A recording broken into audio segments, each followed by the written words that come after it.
आज बंगाल में तृणमूल कांग्रेस की बड़ी जीत के बाद राज्य भर के लोगों में खुशी की लहर देखी गई। वहीं तृणमूल के बड़े नेता और ऑल बंगाल डिस्ट्रिक्ट इमाम एसोसिएशन के प्रेसिडेंट अहमद अली वारसी ने राज्य भर के लोगों को जीत की मुबारकबाद दी। वहीं उन्होंने कहा कि बंगाल की जनता ने तृणमूल कांग्रेस को एक बार फिर सत्ता में लाकर ईद का तोहफा दिया है। वालेकुम। सबसे पहले तो मैं ये कहना चाहता हूँ कि पूरे हिंदुस्तान आज जो मगरबी बंगाल में तृणमूल कांग्रेस की जीत हुई है, ये सिर्फ तृणमूल कांग्रेस की जीत नहीं हुई है, पूरे हिंदुस्तान के सेकुलर आवाम की जीत हुई है। और इसके लिए हम सबसे पहले पूरे हिंदुस्तान के आवाम को मुबारकबाद देना चाहता हूँ।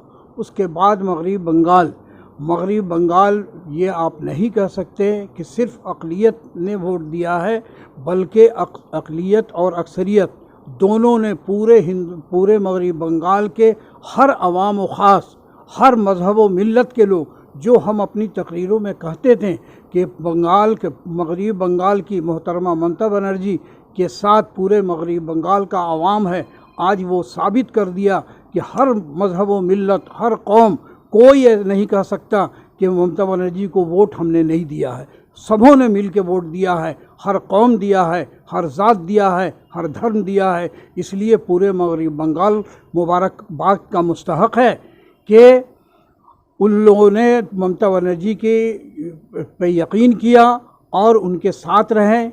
किसी भी अपोजिशन का कोई कहीं पर नामो निशान नहीं रहा, चाहे वो कांग्रेस की शक्ल में हो या लेफ्ट फ्रंट की शक्ल में हो या और किसी शक्ल में हो, कोई कहीं पे ठहरा नहीं। और पूरे मगरबी बंगाल की जनता, जो यहाँ की जनता है, जो यहाँ के अवाम है, हर कौम व मिल्लत, वो ममता बनर्जी के हाथ को मजबूत किया और उनको जिताया। इसके लिए सबसे बड़े पूरे मगरबी बंगाल को मुबारकबाद और पूरे हिंदुस्तान के सेकुलर अवाम को मुबारकबाद कि ये सिर्फ बंगाल का, हम अपनी तकरीरों में बारहा कहा था कि ये इलेक्शन सिर्फ बंगाल का नहीं है, ये पूरे हिंदुस्तान का इलेक्शन है।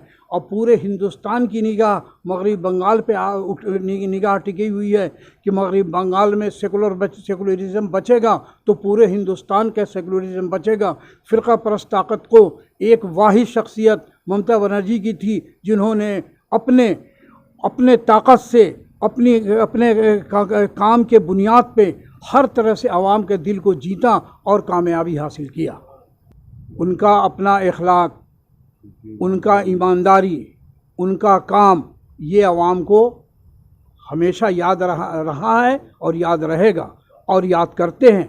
इसलिए कि मगरबी बंगाल के हर मज़हब मिल्लत, हर तबके को उन्होंने ख्याल किया है। वो उसका सामने नतीजा है, जो सबों ने बढ़ चढ़ के वोट दिया और उनके हाथ को मजबूत किया। ये अभी तक कोई फ़ैसला नहीं है, समझे। 1200 वोट से जीत चुकी थी, रिकाउंटिंग हो रहा है, जो कुछ होगा वो देखा जाएगा। पूरी पार्टी तो उनकी जीती है। पूरी मगरबी बंगाल में 215 सीट पे हम लोग जीत के बैठे हुए हैं।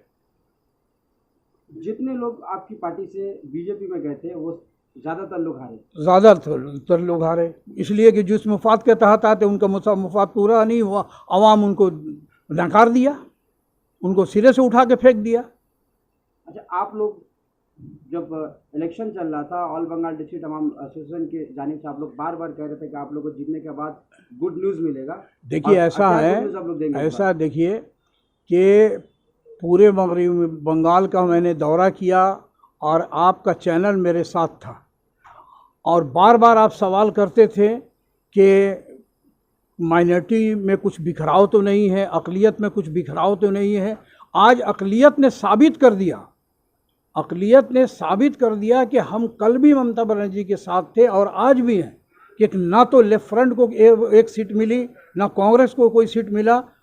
सबों ने मिलजुल के, सबों की तरफ से ममता बनर्जी को आशीर्वाद दिया गया। वो आने वाले 5 साल हुकूमत करेंगी और सबों के साथ इंसाफ जैसा हमेशा करती आई हैं। वो चूँकि हमेशा हमने कहा कि वो ईमानदार नेत्री हैं और ईमानदारी के साथ हर मज़हब व मिल्लत का ख्याल रखती हैं। इंशाअल्लाह ताला आने वाले दिन में भी हमेशा ख्याल रखेंगी।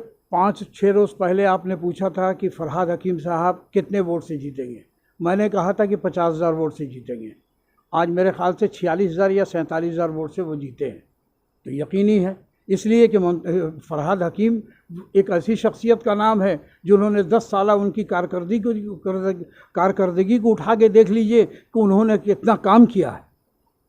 काम के बुनियाद पे आवाम पसंद करता है ना, वो तो एक जाबाज लीडर है। ऐसे हम तो बार बार कई बार आपने पूछा, हमने कहा कि 74 साल में ऐसा हमको कायद नहीं मिला फरहाद हकीम की जैसा आदमी जो हर मजहब मिल्लत का ख्याल रखता हो, छोटे बड़े सबका ख्याल रखता हो।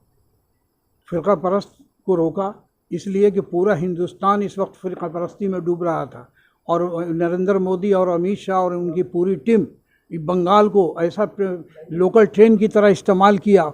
एक पैर उनका दिल्ली रहता था, एक पैर बंगाल रहता था। आवाम, यहाँ की आवाम जो है बहुत सूझबूझ की आवाम है।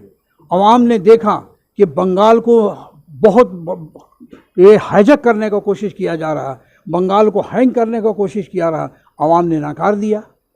बंगाल के मुसलमानों से क्या, बंगाल के मुसलमान कल भी हमारे कायद मोहतरमा मुंतवर जी के साथ थे, मुत्तहद होकर इस बार वोट दिया है। बिल्कुल आने वाले दिन में भी देंगे। वो देखिए, ये सुनिए, हम जितना तकरीर उठा के मेरा देख लीजिए, चाहे किसी भी ज़िले का हो, किसी भी सब डिवीज़न का हो, किसी भी ब्लॉक का हो, हम एक ही बात की दलील हमेशा पेश करते हैं कि ममता बनर्जी उस शख्सियत का नाम है जो मुकम्मल तौर पे ईमानदार है और वो अपनी ईमानदारी के बुनियाद पे सबों का ख्याल रखती है।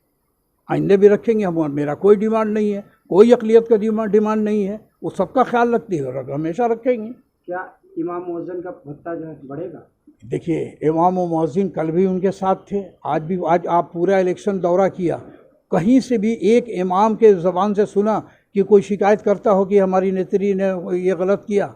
सब कल भी साथ थे, आज भी साथ है, आने वाले दिन में भी साथ रहेंगे। मेरा सवाल ये था। वो उनका ज़ाती मामला है, वो जैसा समझेंगे। सब सिलसिले में आप लोग ममता बनर्जी कुछ भी नहीं। वो देखिए, वो इतना ईमानदार हैं कि हम लोगों को भरोसा है कि वो सबके साथ इंसाफ करेंगी, अक़लियत के साथ भी इंसाफ करेगी। उनके लिए कोई अलग से तो है नहीं।